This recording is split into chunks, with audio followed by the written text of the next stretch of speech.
Hey everyone, welcome back to the channel. So today we're going to be making a clarification video. Recently I made two videos regarding the Mercedes oil pan disaster that happened at the Quick Lube shop that we wound up repairing and replacing the pan on.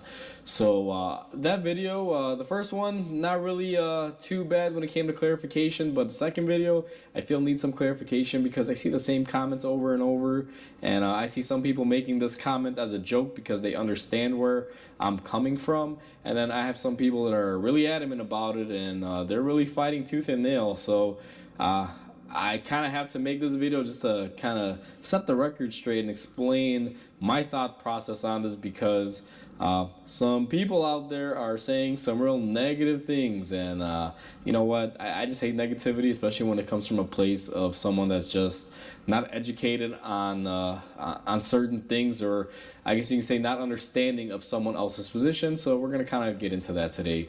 Now before I go ahead and do so, if you like the content on the channel, like always, comment, like, and subscribe. It definitely helps the channel out. So let's get into today's video and go over some key points that I feel were missed in this video. The second video, people are saying kind of the same thing now. A lot of you are just joking and fully understand the concept of this and are just mainly saying, hey Mike, you should have welded it up as a joke. And then there's some of you that are saying, oh no, you could have welded that up. Why didn't you do it? And then there's also another part of, you freaking hack, you ripped off the customer and you could have welded that, but you're just a greedy mechanic. Yeah, we've had kind of that theme going on in the comment section. So I'm kind of here to, clarify things. So first of all, if you're saying you can weld a pan and you're just joking about it, thank you. I have left a few of the comments. Honestly, I love reading the comments, guys. I love it. Whether you're there to support me and love me or spread hate and even talk smack, I mean, I just love the comment section. I love the openness of the platform and how everyone can come in and share their 2 cents. However, as I would say, being a kid from the 90s, if you make a comment and I lay a smackdown on you, like old WWE terms, don't get pissed off, because I've seen it in the comments, and I really hate making videos like this clarifying things because it's not what my channel is about. But either way, let's get into this. So the reason why there was two parts of that video is because I thought the car was gonna come in. Once I found the crack, I realized that it was going to be an issue.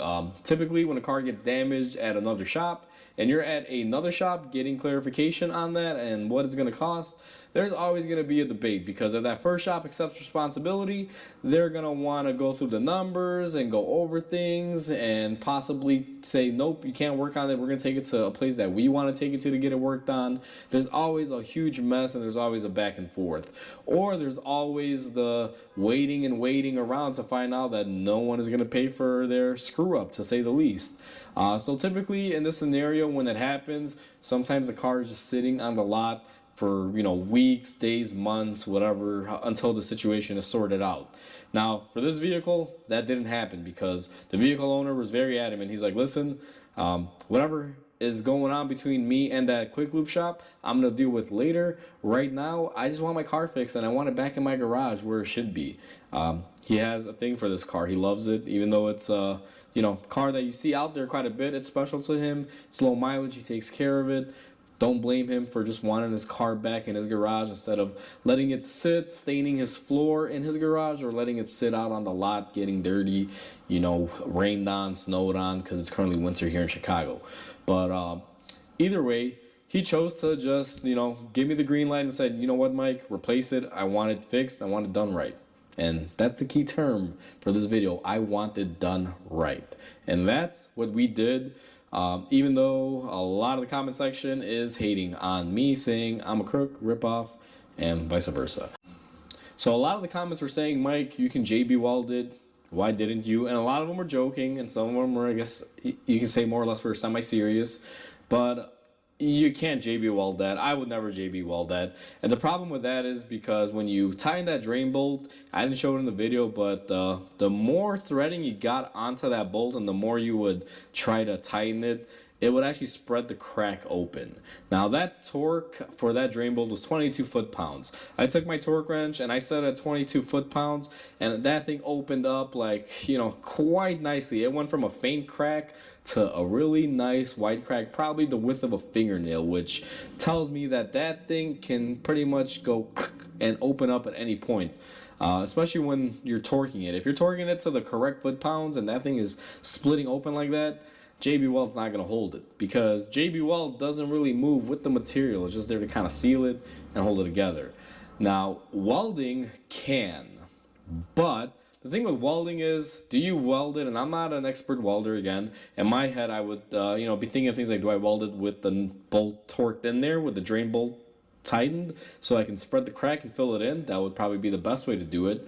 But then I'm also thinking, if I do it that way, am I spreading the threading out too far, and now this thing won't have proper threading sizes? Because technically, whatever the gap opens up to, your threads are going to be opened up a little bit by that gap. So that kind of brings that into question. Are you going to be able to tighten this correctly and have it not, lose a drain plug going down the road with road vibrations? So there's a lot of things like that to consider. Or do you just weld it, just like that, kind of groove it or drill it to stop the crack, and then groove it and, go from there and fill it in? There's a lot of ways. As I've probably mentioned in the past, a lot of different people think a lot of different ways. There's more than one way to do something, and, on this one, you can do it more than one or two ways. Now, you can think about it all day long, but to me, the way that I would weld it would be drain plug off. You gotta basically create a channel or groove it and then drill it to stop the crack. The only problem with those things is that you don't know where the crack ends or starts, because you couldn't even see it on the inside. You can only see it on the outside. So you might have to go a little bit above and beyond to drill a hole, groove it, and then try to fill it in with weld. And the only way that I would even think about doing that would be off the car on a table where the pan has been degreased and cleaned and it's free of any sort of oils or anything on there. Now, with that said, I do have a good buddy of mine that is a welder, and he does weld aluminum, and I asked him about this, and I told him, I'm like, hey, can you weld this on the car, like hypothetically, because I did kind of feel bad. It was pretty pricey, and I was just kind of flaunting the idea to him. And he said, yeah, you could do a lot of things, but doesn't mean you should, which honestly makes a lot of sense, at least to me, and I'm sure to many of you. But I'm sure there's a few of you out there that probably won't get that concept. But either way, he said that, listen, in order to get it proper, it has to be clean, degreased. He's like, cast aluminum is kind of like pot metal-ish in a way. Depending on how good they make it, sometimes there is a little bit of dirt in the cast aluminum. Sometimes the cast aluminum parts will have like air pockets in them. He's like, you really got to get that thing nice and hot and put a lot of filler to get it done, perfectly. Which, I mean, I'm not a pro welder like he is, and I could never do that, especially, with it off the car, let alone on the car. But that's just me. But a lot of people are thinking, Mike, you could have welded it on the car and gotten it done. Now, here's why I disagree with you. And that's all I'm going to say, even though you guys have harsher way of saying it in the comments. I'm just going to say I disagree, and I'm going to give you the facts. First of all, on the car, the engine is filled with oil. The pan has oil in it. Now, obviously, you're going to drain the oil before you, let's say, were to weld it on the car. Okay, makes sense. But there's residual oil in the engine, so no matter how many times you spray that on the outside with brake cleaner and clean it up, the oil is going to seep through the cracks. Now, welding aluminum and having impurities and things like oil are not a good thing. They're not going to give you a good bond. So that right there is the first reason why it wouldn't work. Secondly, you can't weld or MIG upside down. Don't get me wrong, I'm sure you could do it, but a part like that, to get it hot enough and get enough filler in there, you're gonna have to puddle it really, really good. That is gonna fight against you, because aluminum liquefies pretty easily, and you're gonna get it dropping down like little teardrops. It's very difficult to do upside down, especially with dealing with the oil situation and everything. It can be quite difficult. So that right there is another reason why. And then there were even a few people that saying, no, you can do it on the car, you can get it super clean. Now, for me, it stops at the oil thing. When there's oil in there and you're trying to weld, it won't hold. I already know that. MIG welding, maybe you could get away with it because you probably could, or rod welding or things like that, stick welding, whatever it's called. But when it comes to TIG welding, you got to be very clean, very neat. Doesn't like oil, doesn't like dirt. Quite a meticulous process. So for me, just the fact that there will always be oil dripping down no matter how good you clean it on the car, that right there is automatic. It ain't gonna happen. And then you add in everything else is just like the cherry on top. So that's why you can't weld it on the car, because first of all, you can never get it clean enough. Secondly, you don't know where the crack spread to and how far you got to go. Thirdly, doing it upside down and getting it hot enough and getting the material to stick could be a challenge. Now, those are just 3 things that I can say in a perfect world where, let's say, you are able to try those processes out. Now, the other side of this, and this is where a lot of people don't quite understand it, is that I have a legitimate business. I am a business owner. This shop is my business, and this is how I make a living off my shop. When you own a shop, there's a lot of things like, let's call them liabilities and insurance. For those of you that may not be aware, although I'm sure a lot of my viewers are aware of these things. As a shop owner, you have a liability on any vehicle that you touch, whether that car is in here for, let's say a tire change or getting a complete engine replacement. You hold certain liabilities when you work on customer vehicles, and that customer may not know any better, and they're depending on you to give them the correct way of doing things. So you got a very fine line here. Now, let's set the customer aside. Let's not even talk about doing right by the customer for the long haul. Let's just talk about insurance liabilities and shop liabilities and business liabilities. Here's the thing. Engines have oil in them. Oil is used all over the engine and it rotates. It gets on the cylinder walls and everything. Gasoline engines have blow-by where fuel will get past the piston rings every now and then and wash in with the oil. So therefore your oil becomes this very highly flammable item, or more flammable than it normally would be just as oil. So you're telling me you want to lift that car up in the air, drain the oil, and then weld on it where the oil will have fuel in it and it's probably going to combust or might have potential to set fire. That's not a good thing for liabilities or insurance. That's the first reason that we did not weld it on here or even thought about it. I mean, let me just clarify, never ever. There's no amount of money they could have paid me to try to do that job welding it. It would have never happened here. I don't care how much money they would have paid. I'd be like, kick it down the road. Not my problem. I'm not doing that. I'm smarter than that. I'm not going to get caught up in this and, deal with it. Now, with that first thing being thrown out there, there's also the second thing. In order for you to clean that oil pan, let's say you can get the oil out of everything, would be brake cleaner.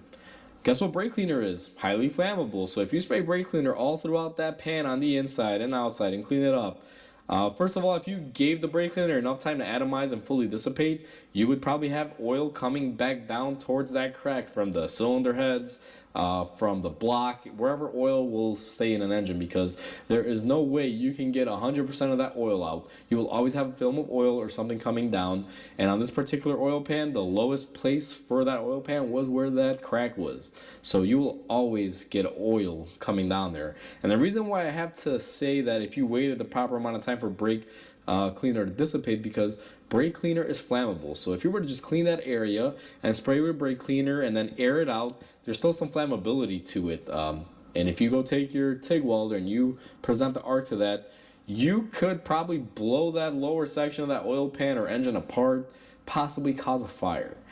Now, I'm not going to go into more in depth than that. I'm sure people get it by these 2 scenarios. And the best way I can sum it up is, just because you could doesn't mean you should. As a shop, when I fix your vehicle and you bring me your vehicle, I want that thing guaranteed. And if there's nothing guaranteeing it, I don't really want to deal with it.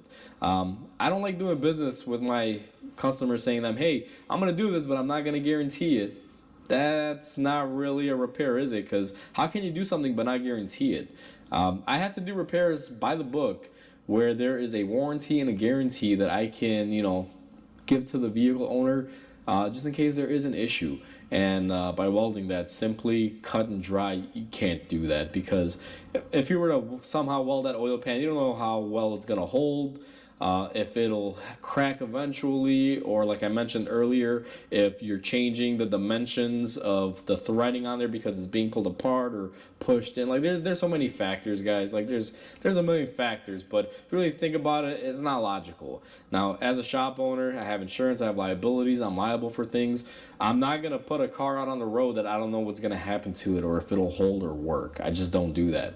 So I have to do it the proper way, which would be call the dealer up, get an original OEM pan that has a full warranty, and then be able to put it on that car. Because if that oil pan were to fail, let's say it develops a normal crack and not by the drain plug, like somewhere else, or even let's say on the drain plug, I can call Mercedes and be like, hey, I bought this pan from you guys, it has a warranty, this pan is cracking or I'm having this issue with it, I need a new one. And then they'll send me a new part and they'll pay me for my labor hours because they have a parts labor guarantee. So that's how it kind of works in this business. I've had situations where I replace, let's say, brake rotors and they warp out really quickly. A month down the road, they come back to me, they tell me they're warped, and I look at my customer and I say, hey, I'm sorry that had to happen to you.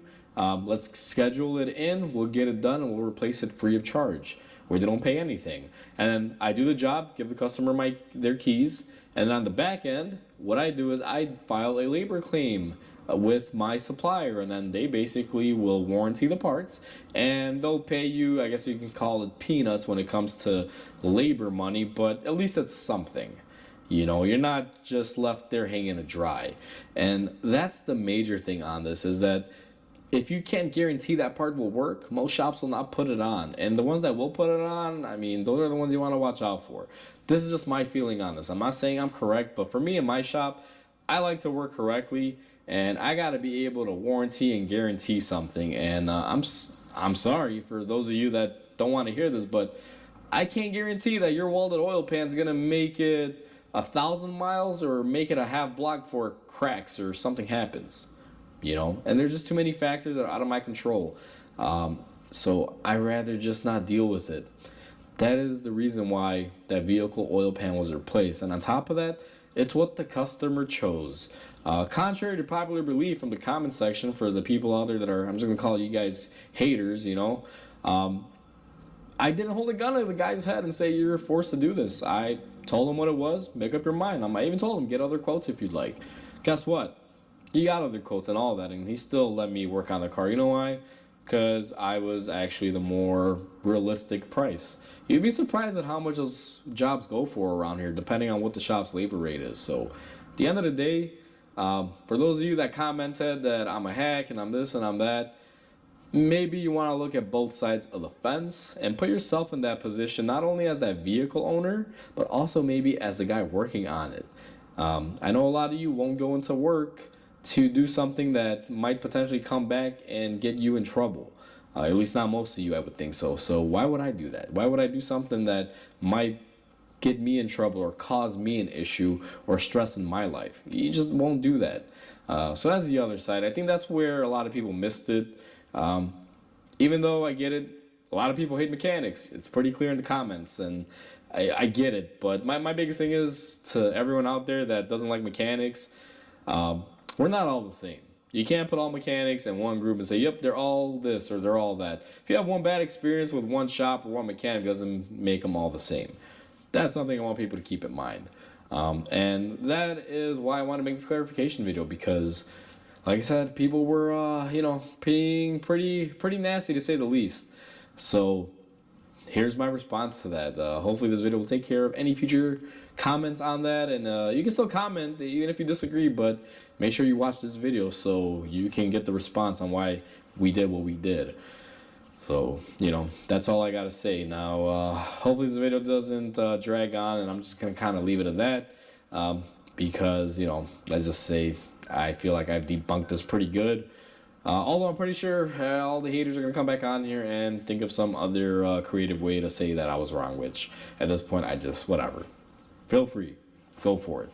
I'm not really gonna entertain it, to the point that I did even this. So with that said, hopefully everyone enjoyed this video. Comment, like, and subscribe because it definitely helps the channel grow. I hope everyone has a wonderful day, and I'll catch you on the next video.